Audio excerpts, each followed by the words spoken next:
I just finished shooting my live Monday mindset with my members, and I thought I'd jump in here to share a couple of quick takeaways from today's live event. So it was all about lowering blood pressure and heart health, and this is one of the biggest health goals we help our members with, and it's actually a highly relevant topic to so many of you because heart disease and strokes are literally the number one killer globally and in the United States. About 1,000 Americans die per day from heart attacks and cardiovascular disease. So a very relevant, important topic. So just wanted to quickly share a couple of takeaways from today's presentation. The biggest takeaway is that there are certain risk factors for high blood pressure and heart disease that you can't control. Things like age, genetics, even race play a role, family history.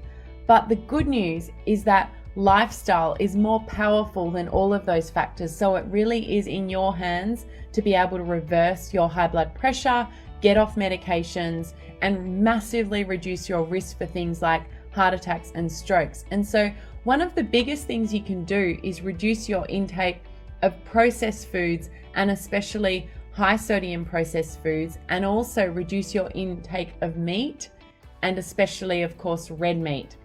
And so one of the things that you need to do is start eating more potassium rich foods. So your potassium rich foods are things like fruits, vegetables, beans, nuts, and seeds. And the more you can eat those ingredients, the more you are able to reverse high blood pressure and reduce your risk for heart attacks and strokes.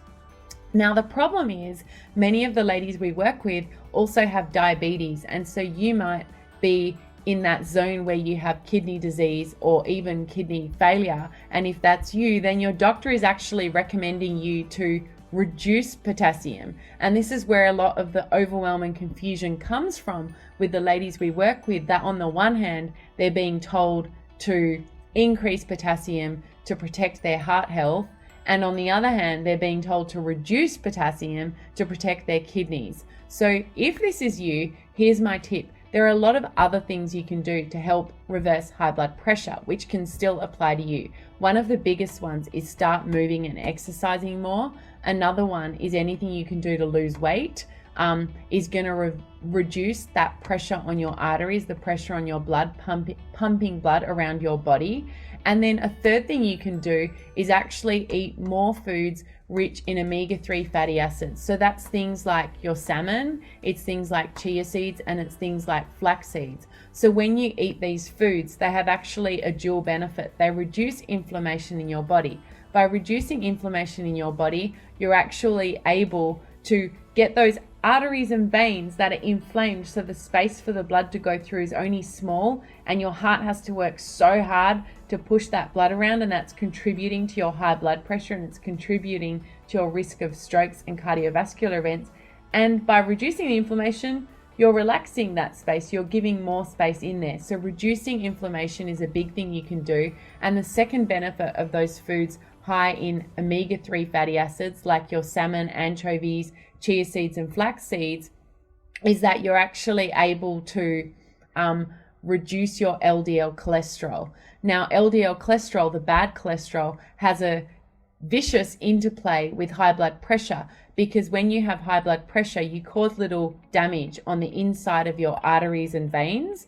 And in that damage is where your little scars, little cuts almost. And because of all the pressure, it's like friction and force constantly on your arteries and veins. And on those little nicks and cuts is where your body starts laying down that bad cholesterol. And that bad cholesterol forms a plaque, and that's the beginning of atherosclerosis, which then is basically on your way to heart attacks and strokes. And so by eating those foods high in omega-3 fatty acids like salmon, anchovies, chia seeds, and flax seeds, you'll be able to start whisking that LDL cholesterol out of your body. And there you go. Instead of having this small space for your blood to run through because it's covered in this plaque, you start to remove that plaque and you have a bigger space for your blood to run through, and voila, your blood pressure is going down. So that's my couple of minute tips for you today in the community. I hope you're doing really well. Enrollment to our program is not currently open, But if you're interested in learning more about it or when we're going to be opening enrollment, or if you need help right now with some chronic and serious health and weight loss issues, lowering your blood numbers, anything to do with the coronavirus, then send me a DM, send me a message in Messenger, and I'll try and get back to you as soon as I can. If you're a former member and you want information about how you can get into our Success membership, we're also not promoting enrollment for that now, but reach out and I'll let you know what we're doing with that. And other than that, ladies, have a wonderful day. Wishing you all the best. Stay safe, stay sane, and take care of yourselves. Bye now, ladies.